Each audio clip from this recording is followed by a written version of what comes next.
மத்தவங்க கேட்கறதுக்கு எதுக்குடா டிஸ்டர்ப் பண்றீங்க கவனி.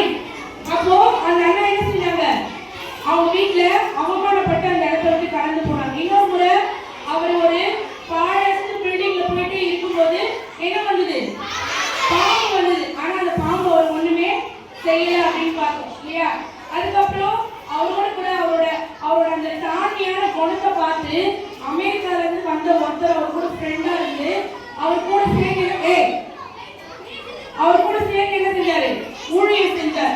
அப்படி ஒரு முறை அவர் போகும்போது சாது சுந்தர் சிங்க்கு உடம்பு சரியில்லை, ஜுரம் வந்துருச்சு. ஸோ அப்படி நடந்து போகும்போது மயக்கம் போட்டு விழுந்தார் நடு காட்டுல. அப்ப என்ன செய்யுதுன்னே தெரியல. கொஞ்ச தூரம் அப்படியே போய்கிட்டே இருந்தாங்க. உடனே ஓடி போய் ஒரு வீடு இருந்துச்சு தனியா. அந்த வீட்டுல ஒரு ஐரோப்பிய நாட்டை சேர்ந்த ஒரு மனுஷன் அவரை போய் கூட்டிகிட்டு வந்து அவருக்கு ட்ரீட்மெண்ட் பார்த்தார். கொஞ்ச நாளைக்கு எல்லாம் அவருக்கு என்ன ஆயிடுச்சு, நல்ல சுகம் கிடைச்சிருச்சு. இப்ப அந்த ஐரோப்பிய நாட்டுக்காரருக்கும் இவங்க போய் இயேசுவை பத்தி சொன்னாங்க. அவரும் என்ன பண்ணாரு, இயேசுவாவை ஏற்றுக்காரு. இவங்க ரெண்டு பேரை பார்த்து அப்போ நம்மளோட நடக்கையை பார்த்து மற்றவங்க என்ன செய்யணும், ஆச்சரியப்படணும். இவன் மோசமானவன் அப்படி சொல்லக்கூடாது. இது பண்ணா இது சரியான ஒஸ்ட் அப்படி சொல்லக்கூடாது. நம்மளை பார்த்து எல்லாரும் என்ன சொல்லணும், நல்ல பிள்ளைன்னு சொல்லணும். அப்படி நல்ல பிள்ளையா இருக்கிறா, நானும் நல்ல பிள்ளையா இருக்கும்னு மற்றவங்க என்ன செய்யணும், யோசிக்கணும். அது போல நம்ம வாழ்க்கை இருக்கணும். சரியா. நேற்று நான் இதை சொன்னேன்.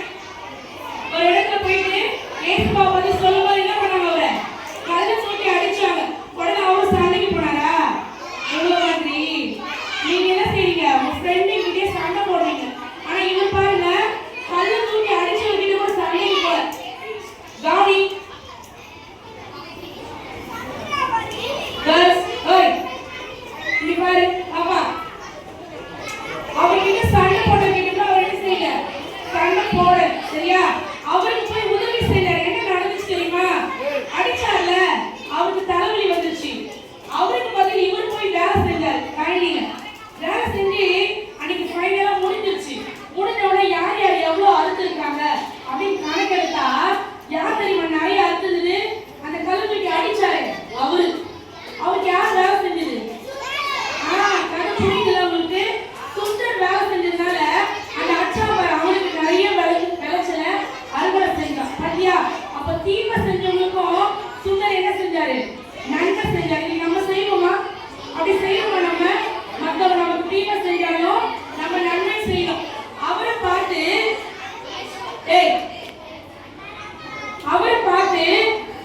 நிறைய அண்ணாங்க, படிச்ச அண்ணாங்க அவங்களோட படிப்பை கூட விட்டுட்டு வீட்டை கூட விட்டுட்டு நிறைய ஏழை எளிய மக்களுக்கு போய் உதவி செஞ்சாங்க. ஏன், சாது சுந்தர் சிங் எப்படி உதவி செய்யறாரோ அது போல நான் செய்யணும் செஞ்சாங்க.